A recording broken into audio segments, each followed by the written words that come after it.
안녕하세요. 요양TV 구독자 여러분, 요양TV의 박원장입니다. 네, 오늘 이 시간에는 어르신들이 집에서 계시면서 가장 힘든 게 이제 식사 문제하고 병원을 이용하는 문제인데요. 특히 이제 우리나라 지금 현재 노인 인구가 1,000만 명이 늘어가면서 혼자 사는 독거 어르신, 또 고령의 노인 부부 이런 세대가 늘어나면서 이분들이 그 이동을 하는데도 어려움이 있고 신체 기능이 떨어지다 보니까 또 이렇게 병원을 가시기도 힘들고 또 인지 기능이 떨어지시다 보니까 의사소통에도 어려움이 있고 자, 이런 여러 가지 어려움이 이제 닥치시게 되는데요. 자, 이럴 때 의사가 집으로 찾아와서 이렇게 그 진료도 해주고 또 이런 치료도 해주는 이런 재택 의료 서비스가 계속 확대가 되고 있습니다. 작년에 이어 올해 2차 시범 사업을 하는데, 자, 그래서 장기형 수급자를 대상으로 해서 병원에서 집으로 찾아가는 서비스에 대해서 좀 더 자세히 보도록 해볼까요? 자, 올해 2차 시범 사업을 추가 선정 완료를 해서 발표를 했는데요. 장교양 수급 대상 재택 의료 서비스가 3월부터 전국 72개 시군구로 확대가 돼서 지금 현재 95개 이런 병의원에서 재택 의료 서비스가 제공이 가능하다는 겁니다. 자, 재택 의료 서비스는 장기형 재택 의료 센터 시범 사업으로 작년에 1차 시범 사업, 올해 2차 시범 사업을 하고 있는데요. 거동이 불편해 의료기관을 방문하기 어려운 장기형 수급자. 자, 장기형 수급자는 거동이 어느 정도 불편한 어르신들이 장기형 수급자로 대상으로 지정이 되어 있죠. 네, 이런 가정에 의사 선생님들, 간호사, 사회복지사가 방문해서 의료 서비스를 제공하고 또한 필요한 지역사회 돌봄 자원을 연계하는 사업입니다. 자, 그래서 대부분의 사람들이 거동이 어려우면 집에서 살다가 집을 떠나는 것보다는 가능하면 집에서 오래 살고 싶으시죠. 이런 거동이 불편한 어르신들이 불가피하게 요양시설에 입소하거나 요양병원 등에 입소하지 않아도 집에서 머무르면서 노후를 보낼 수 있도록 제공하는 서비스라고 할 수가 있습니다. 자, 그래서 장교양 재택 의료센터 1차 시범사업은 작년에 28개 시군구, 28개 의료기관에서 진행이 됐는데, 지난 저희 영상에서 작년도에 아마 발표를 저희가 유튜브에서 요양TV에서 아마 공지를 했었습니다. 그래서 참고하시기 바라고요. 자, 올해는 2월에 1차 공모를 해서 60개 시군구 82개 의료기관이 승인이 됐고요. 또 3월에 추가로 13개 시군구 13개 의료기관이 승인이 돼서 72개 시군구에서 95개 의료기관이 재택 의료 서비스를 하는 기관으로 지정이 됐다는 겁니다. 자, 재택 의료 서비스를 좀 더 자세하게 보면은요. 재택 의료센터는 장교양 재가 수급자, 시설 급여를 이용하는 분들은 이용이 되지 않죠. 그래서 재가 수급자로 거동이 불편해서 재택 의료가 필요하다고 의사가 판단한 경우 이용할 수가 있습니다. 재택 의료 서비스의 목적은 요양시설이나 요양병원으로 입소하지 않고 가능한 집에서 이런 의료 서비스를 이용해서 좀 더 편리하게 생활을 하시고 또 이런 시설 입소를 예방하기 위한 이런 서비스죠. 자, 1차 시범 사업 기간에는 1등급에서 4등급만 이용할 수 있었습니다. 작년에는. 네, 올해는 5등급 인지지원 등급까지 해서 수급자 전체 등급으로 확대해서 특히 치매로 병원 방문이 어려운 경우에도 집에서 의료 서비스를 받을 수 있도록 이렇게 되어 있는 게 특징입니다. 추진 배경을 좀 더 자세하게 보면은요, 지역사회 계속 거주 지원을 목표로 또 장교양 재가 수급자의 의료적 욕구를 고려한 이런 의료나 요양 연계 시범 사업을 하는 거죠. 그래서 의료와 요양이 연계된 시범 사업입니다. 자, 저희 요양을 받으신 어르신들이 대부분 거동이 약간은 불편하시거나 또 중증화된 분들이 많이 있는데 수발도 중요하지만 의료 서비스가 항상 문제였죠. 요양보호사님들이 매번 모시고 갈 수도 없고, 네.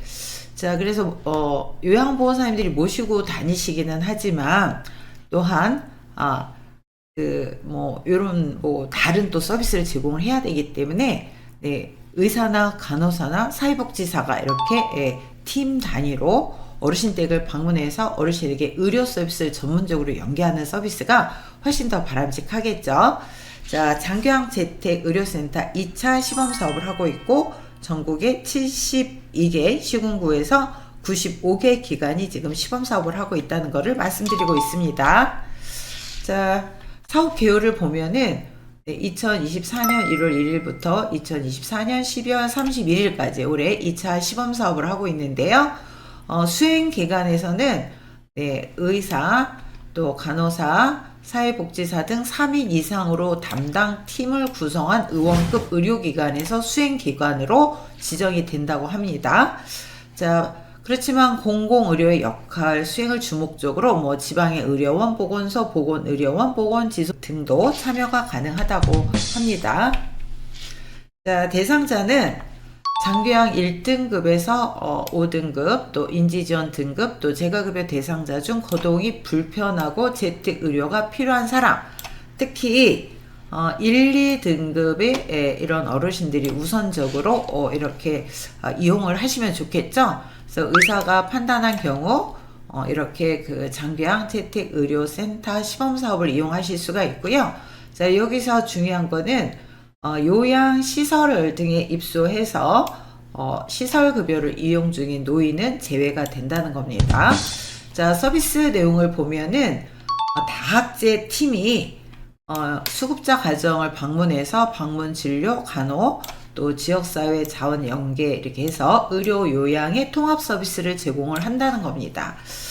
좀 더 자세하게 그 서비스 내용을 보면요. 의사 선생님들은 월 1회, 또 간호사는 월 2회 이상, 또 사회복지사가 지속적으로 지역사회 자원과 연계하면서 방문을 한다는 내용인데요. 자, 급여 비용을 보면은 건강보험 수가에 장교양보험 수가를 더해서 이렇게 지급을 하는데요. 건강보험 수가, 장교양보험 수가.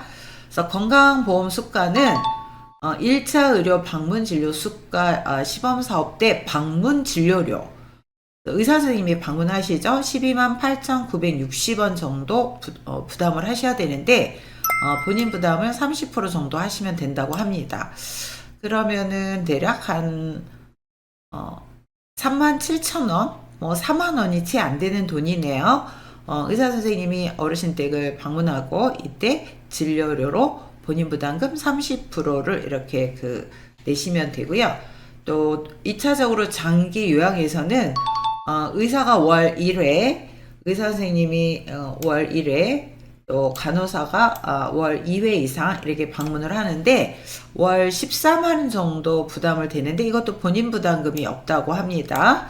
또 간호사는 월 최대 2회에서 3회, 최대 3회까지 방문이 가능한데 이때 그 비용이 1회당 51,110원 이렇게 지급이 되는데 본인 부담금이 15%, 대략 1회당 자비 부담이 7,667원, 8,000원이 채 안 되네요. 그래서 3회를 최대로 방문했을 때 23,000원 정도 월간 이렇게 부담을 하시면 된다고 합니다. 와우, 굉장히 저렴하네요. 어르신 한번 병원에 모시고 가려면 자녀분들 직장에 다니는 경우 연차를 낸다던가 또 자가용을 이용한다든가 택시를 이용한다든가 시간 또 비용도 상당히 많이 이렇게 부담이 되는데 건강보험과 장교양보험을 같이 이용을 하실 수가 있고 또 본인 부담금의 30%를 처음에 내시고 또 간호사님이 방문했을 때는 1회당 대략 51,110원의 15%인 채 만원이 안 되는 비용을 부담을 하시면 되고 또 간호사님이 최대 월간 3회 방문했을 때 대략 23,000원 정도를 부담하시면 된다고 하네요.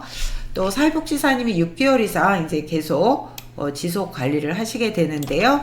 이럴 때 6만원을 지급을 하는데 이거는 돈으로 지급하는 게 아니라 사회복지사님이 아마 활동비를 지급을 해주는 것 같습니다.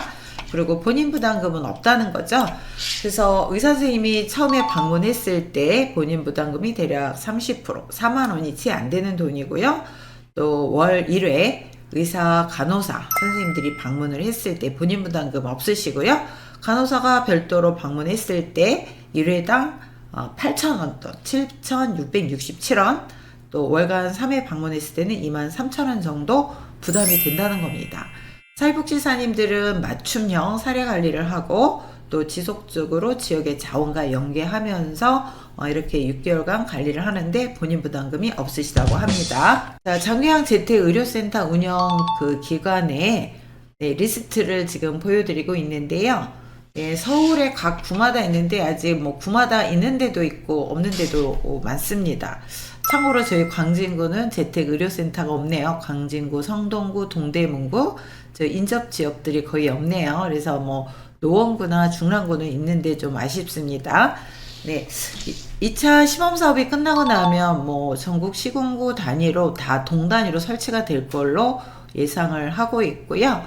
빨리 의사 선생님들이 좀 파업을 접으시고 뭐 이렇게 각 동 단위로 설치가 돼서 저희 어르신들이 집에서 좀 더 편리하게 의료 서비스를 이용하실 수 있으면 좋겠습니다.